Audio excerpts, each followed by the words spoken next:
Ils sont 122 collégiens sur scène. Ils vont chanter devant plus de 400 personnes. Mesdames, messieurs, en vos grades et qualités, bonsoir. Soyez les bienvenus dans cet espace scénique. Mes collègues et moi-même sommes heureux de vous présenter le travail musical de nos choristes après de longs mois de répétition. Avant de pouvoir entendre le résultat, les organisateurs vous communiquent les consignes suivantes. Une fois le spectacle achevé, les parents d'élèves d'Ain et de Saint-Vaury restent dans la salle pendant que ceux de la souterraine vont dans le hall d'accueil et ceux de Limoges sortent sur l'esplanade, se dirigeant vers la porte tout à droite de la façade pour retrouver leurs enfants à compter de 21h55. À 22h10, les parents d'élèves d'Ain et de Saint-Vaury pourront à leur tour se rendre dans le hall pour récupérer leurs enfants. Les chanteurs solistes et acteurs de ce spectacle seront costumés par les lycéens de première sciences et technologies du design et des arts appliqués et par les étudiants préparant le diplôme national des métiers d'art et du design à la cité scolaire de la Souterraine. Qu'elles en soient remerciées.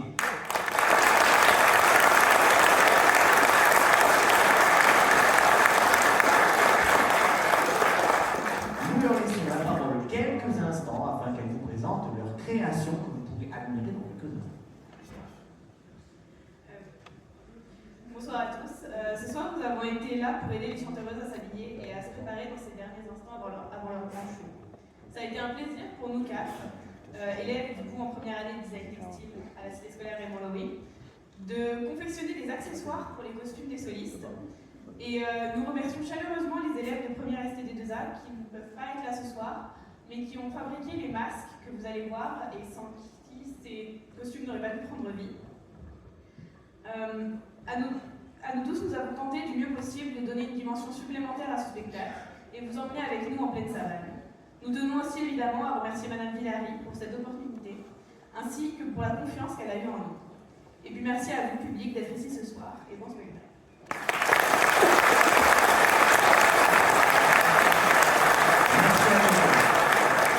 Nous remercions également les personnels de direction des collèges Guy de Maupassant de Limoges, la Souterraine, Ain et Saint-Vaury, ainsi que les foyers socio-éducatifs de ces établissements, sans oublier l'Arche musicale pour leur soutien à ce beau projet. Un grand merci aux deux professeurs en art appliqué, mesdames Rose Louzet et Astrid Simoès, pour leur suivi auprès des lycéens et étudiants dans la démarche de création de masques et de costumes. Enfin, nous remercions les techniciens son et lumière,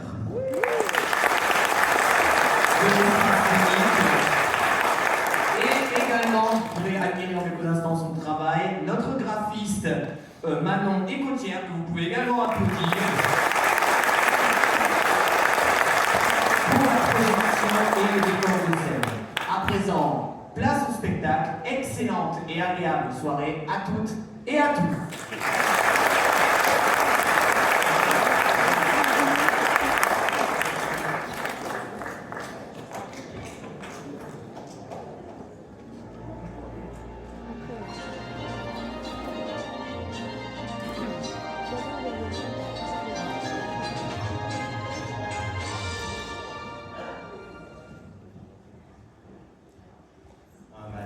Lorsque le soleil se lève sur la savane, tous les animaux de la terre des lions partent dans la même direction.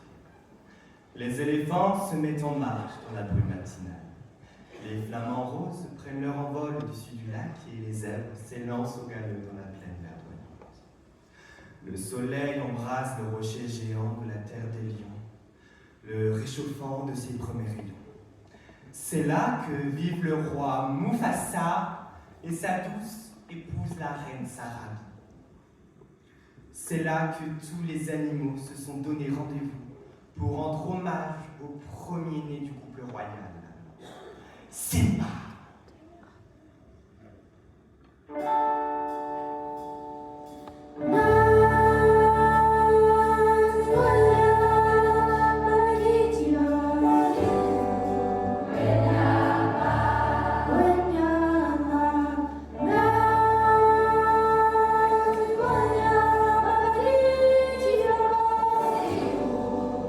Yeah.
devient très vite un petit lionceau, espiègle et plein de vie. Il adore jouer avec son ami Nana. Un jour, il l'emmène se balader avec pour objectif d'aller voir le cimetière des éléphants, dont lui a parlé son oncle Scar.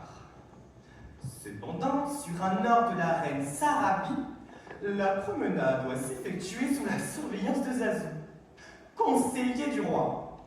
Simba et Nala ont la ferme intention de semer leur chaperon, lorsque ce dernier les rejoint et conspire à voix basse. Oh, regardez-moi celle-là. La petite reine de l'amour flamboie dans la savane. Vos parents vous êtes transportés en apprenant vos épousailles. Et quoi? Épousailles, alliance, fiançailles. Ça veut dire qu'un jour, tous les deux, vous marient. Bah. On ne peut pas se marier, c'est ma copine. Oui, ça paraît très bizarre. Je suis navrée de perturber votre programme. Mais vous n'avez pas le choix. La tradition remonte à des générations. Quand je serai roi, je supprimerai la tradition. Pas tant que je serai là. Bah ça y est, t'es viré. Bien beaucoup, mais seul le roi peut faire ça. Mais c'est le futur roi. Oui, et tu dois faire tout ce que je t'ordonne. Non, non, avec une fille. Pareil, j'ai bien peur de te voir devenir un pauvre petit roi de la côte. Ça m'étonnerait.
Poussé par la jalousie et aidé par Hyène, il va mettre au point un plan diabolique pour que meure Mufasa et trouvera alors en Simba un coupable parfait. Comme ça on est baveux et même bouillevoire et puis crétin aussi. Répète un peu, voir. Qu'est-ce que t'es mal poli, c'est quand même ouf. Toi qui es tellement jolie, toi qui es là.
essentielles. Elles sont frustres, ignobles et infectes. Mais elles représentent un suprême potentiel, conjugué d'un puissant intellect. Soyez prêts pour le coup le plus génial. Soyez prêts pour le plus beau scandale. Je dis compromission. Je dis conspiration. Je crie humiliation. 3 mots qui font de moi le roi incontesté, respecté, salué. Le seul Dieu vivant qu'on acclame. Votre roi vous invite à la fête. Soyez prêts.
Scar met son plan à exécution. Il propose à Simba de visiter des gorges, le laisse à un endroit bien précis, en lui ordonnant d'attendre son père, qui aurait une surprise pour lui, et s'éclipse pour aller donner aux hyènes le signal de déclencher une débandade parmi les gnous. Lorsque Simba voit les animaux foncer sur lui, il se met à courir de toutes ses forces. Scar avertit Mufasa du danger dans lequel est son fils. Mufasa se précipite pour sauver Simba. Il le voit suspendu à une branche d'arbre. Quand cette dernière est sur le point de rompre, il plonge dans la mêlée, s'effraie lâchement au milieu de gnous affolés, récupère son fils, le met en sûreté sur une corniche, mais ne peut éviter le troupeau galop qui le renverse et le piétine. Gravement blessé, il saute sur un rocher en pente abrupte, tend la patte et appelle son frère Scar qui se tient au-dessus de lui. Scar l'attrape, relâche sa prise et Mufasa s'écrase en contrebas sous les yeux de son fils. Une fois le troupeau de gnous passé, Simba descend retrouver le corps de son père et se blottit contre lui. Scar le rejoint alors, lui fait croire qu'il est responsable de la mort de son père et lui conseille de partir et de ne jamais revenir. Simba s'exécute immédiatement, mais Scar ordonne aux hyènes de le suivre et de se débarrasser de lui. Lorsque Simba réalise le danger, il essaye de leur échapper, mais les hyènes le coincent sur une corniche. Simba saute et atterrit dans un buisson de cactus, s'en extirpe et disparaît dans le désert. La nuit venue, la mélancolie prend alors le dessus.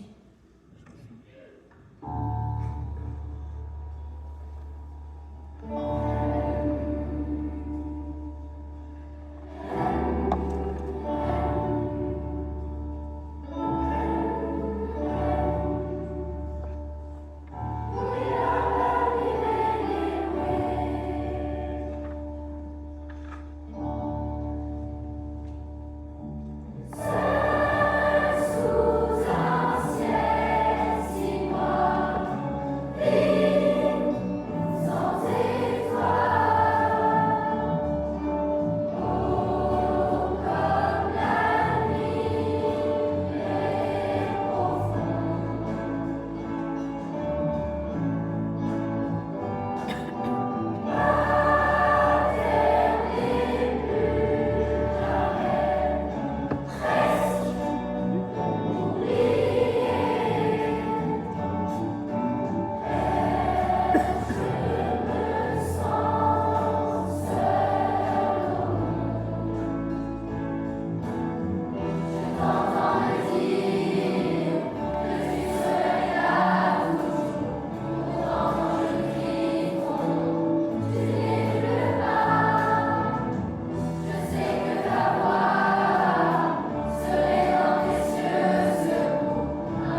seul dans le désert.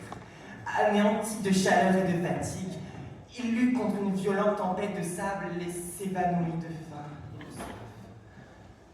Alors que les vautours tournoient dans le ciel, Pumba, un phacochère et Timon, une mangouste, s'approche du corps de Simba avec précaution. Tiens, mais qu'est-ce que c'est que ça? Ah, un lion! Au galop, Pumba! Timon, c'est juste un bébé lion, il a dû se perdre. Regarde comme il est trop mignon, pauvre petit père. Et si on le gardait? Non, mais t'es malade! Un lion, c'est pas un jouet. Un jour ou l'autre, il va nous avaler tout cru. Pas lui, il est trop petit. Regarde, il se réveille. Ça va, petit? Oui, je crois. T'as failli mourir, petit. Et je t'ai sauvé! Enfin, Pumba m'a aidé, un peu. Merci, c'est gentil. Où tu vas? Nulle part. Oh, t'es en là-bas. Ça tombe bien, nous aussi. Qu'est-ce que t'as fait, petit? Une chose épouvantable, mais je peux pas en parler. Tant mieux, ça nous intéresse pas. Écoute, répète après moi. Hakuna Matata. Quoi? Hakuna Matata, ça signifie sans souci. Hakuna Matata. Mais quelle phrase magnifique.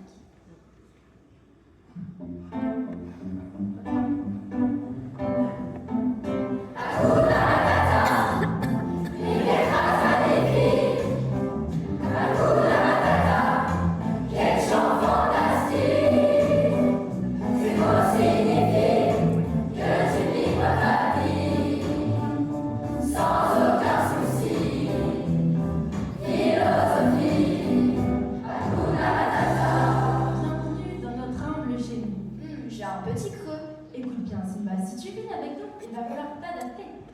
Voici une herbe bien grasse. Un peu gluant, mais appétissant. Tu finiras par t'habituer. Hakuna Matata.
Simba grandit dans la jungle, aux côtés de Timon et Pumba, et devient un grand et fort. Il a parfois la nostalgie du passé. Il se souvient de son enfance heureuse en regardant la nuit les étoiles en compagnie de ses amis. Les souvenirs remontent en lui comme des vagues de tendresse qui lui étreignent le cœur.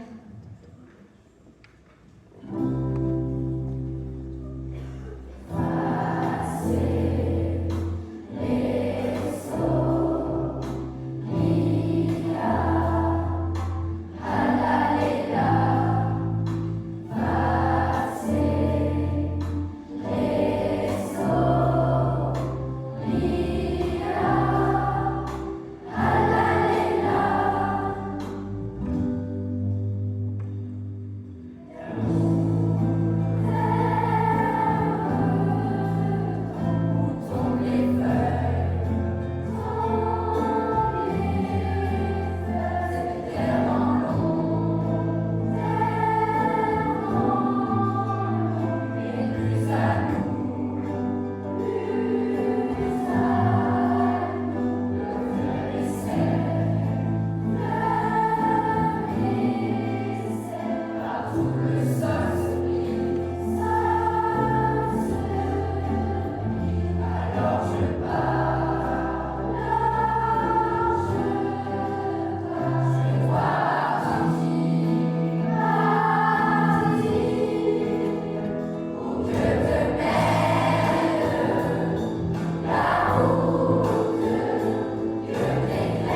leur secours, essayant de maîtriser l'adversaire, pendant que les deux compères savourent le spectacle. Soudain, la lionne renverse Simba sur le dos et le cloue sur le sol. C'est alors qu'il reconnaît Nala. Celle-ci, surprise sur le moment, saute de joie en reconnaissant à son tour son ami d'enfance. Une fois les présentations faites auprès de Timon et Pumba, les deux félins s'éloignent pour partager un moment en tête-à-tête sous le regard réprobateur de Timon. C'est terrible, c'est affreux, et ils se moquent de tout. L'amour s'amène les roues, pauvres bouilleux, et nous jette tous les deux sous les diamants, les étoiles.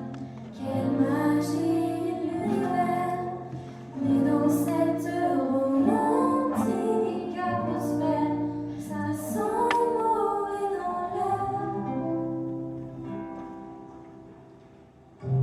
L'amour brille sous les étoiles d'une étrange lumière. La terre entière en parfaite harmonie vise un moment royal. Je plie dans la mer,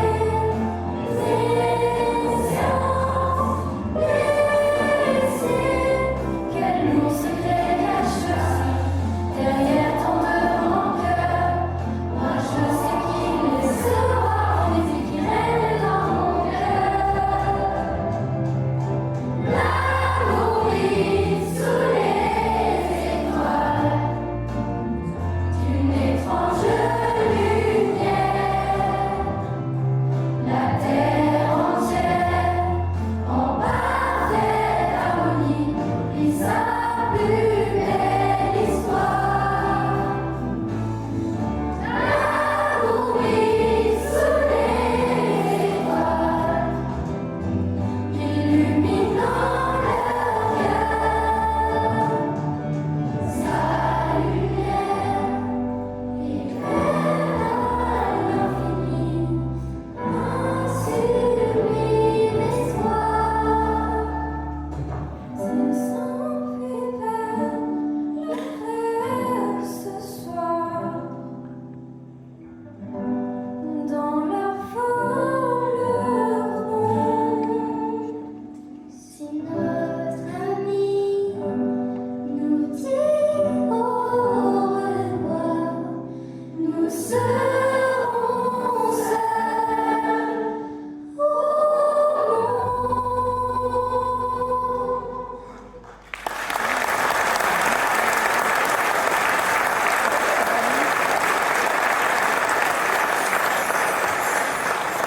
Nala informe Simba de l'état actuel de la terre des lions et le sermonne sur sa royale personne.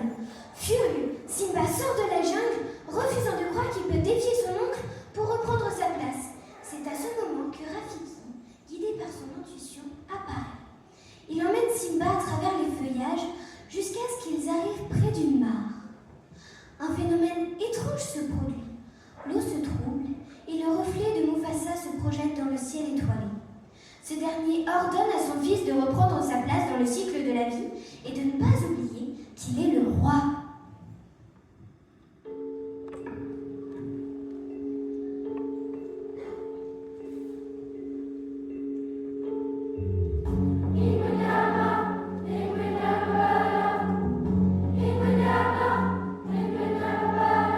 La nuit, l'esprit de la vie, avec Bobo Io, allez la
Simba décide qu'il est temps de retourner à la terre des lions et d'y reprendre sa place de roi. Il traverse la savane sous l'orage menaçant qui gronde derrière lui, suivi de ses fidèles amis, Nala, Timon et Pumba, venus l'aider à combattre son oncle Scar.